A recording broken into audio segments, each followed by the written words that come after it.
In today's video, I'm going to teach you how to connect Zendesk to Jira.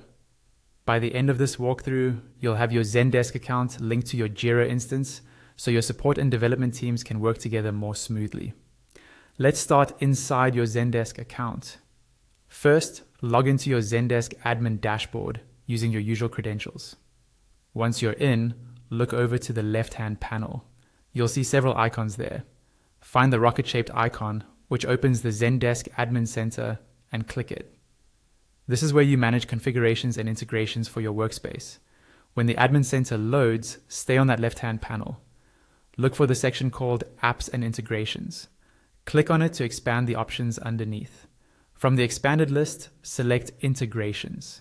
This is the area where you can browse and configure tools that connect to Zendesk. Inside the integrations page, you'll see different services you can connect. Locate the Jira integration and click on it. This will open the setup screen where you can specify how Zendesk should connect to your Jira environment.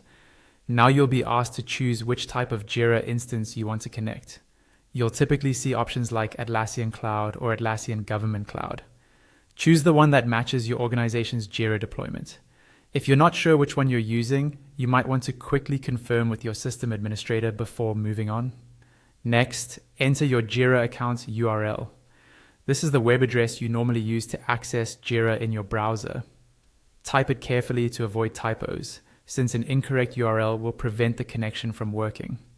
Below the URL field, you'll see a checkbox confirming that by connecting this integration, you agree to the terms of use. Read through the statement if you need to, then check the box to indicate your agreement.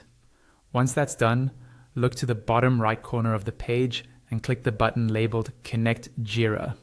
The page will now reload and you'll see a new screen indicating that Zendesk is requesting access to your Atlassian account.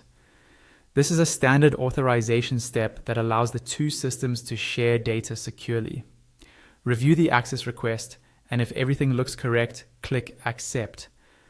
After you accept, Zendesk and Jira will be connected, and you can begin using the integration to link tickets and issues across both platforms.